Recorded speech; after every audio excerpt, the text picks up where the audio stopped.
The recently bought out Kevin Shattenkirk did not last on the unrestricted free agent market very long. He's come to terms on a one-year contract with the Tampa Bay Lightning. We'll get into all the details of the contract and look at the Lightning's salary cap situation coming up next.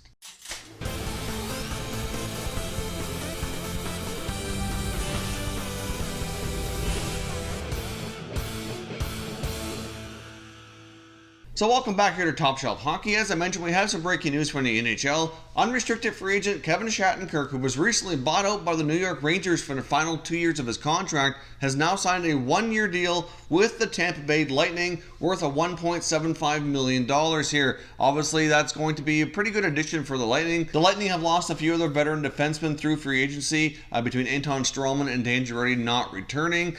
So obviously, this is going to be a nice addition, especially help on the power play. Not a huge cost, short-term contract, and it doesn't come as a big surprise here that the Lightning were interested in Shattenkirk. They've pursued him on multiple occasions before. Back when he was traded to the Washington Capitals at the trade deadline a few years ago, they were heavily interested at that point and were unsuccessful in landing him via trade. And then later the next summer, as a free agent, when he signed with New York, they reportedly were interested then as well. But of course, he wanted to go play for his hometown team, the New York Rangers. And as we all know now, unfortunately, things did not work out for Shattenkirk with New York. And now he's an unrestricted free agent heading down to the Tampa Bay Lightning. The Lightning have been rumored to be interested in adding a right-shot offensive defenseman for some time. Obviously, defensemen like McDonough and Hedman ahead of him will play a lot more of the bigger minutes. He won't have as much pressure, can play more of a third-pair type of player, contribute on the power play, and hopefully things will work out between the two here on this one-year deal. Now, there reportedly was other interest from around the NHL, according to Dave Pagnotta of the fourthperiod.com. He cites teams like the Winnipeg Jets, the Toronto Maple Leafs, and the Colorado Avalanche, who are all interested in his services and apparently did hold talks between he and his agent. And apparently late last night, he's come to his decision that based on all the offers and teams that were discussing with him, that Tampa was the best fit and he was going to sign with the Lightning. That puts the Lightning salary cap situation at $9.367 million here. I'll give you a quick snapshot from capfriendly.com. And of course, as we've discussed numerous times, they still have a big-time contract to get in place for forward Braden Point, and they also have a contract that needs to be done for forward Adam Ernie as well. We've seen the Lightning make some other moves here recently, moving to Callahan contract, freeing up some space that way, and now a little bit more of that space gets eaten up here with the addition of Shattenkirk.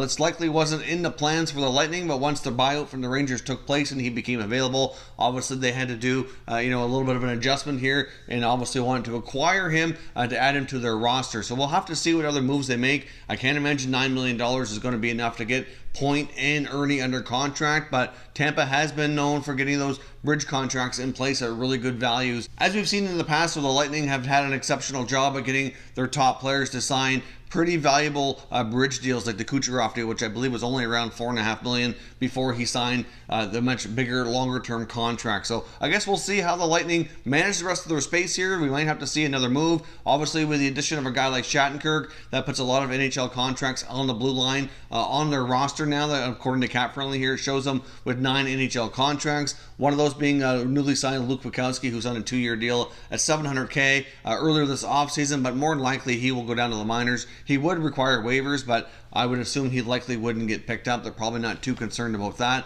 And that very well might also push youngster Eric Chernak down to the minors as well. Amongst all the other defensemen, he would be the one who doesn't need waivers, and he would be the least experienced there. So I would think that very well could end up pushing him down the lineup here as well, even though he didn't do too bad a job. I think he played around 50 games last year with the Lightning, but is likely going to reduce his role and spend more time in the minors as a result of this signing.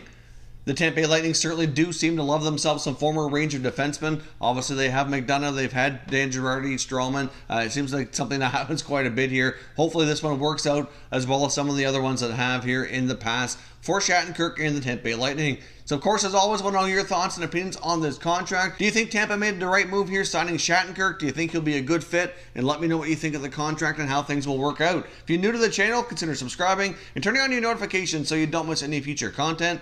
Give this video a thumbs up if you enjoyed it as well. I'd appreciate it if you did. As always, thank you for watching, and I will catch you next time.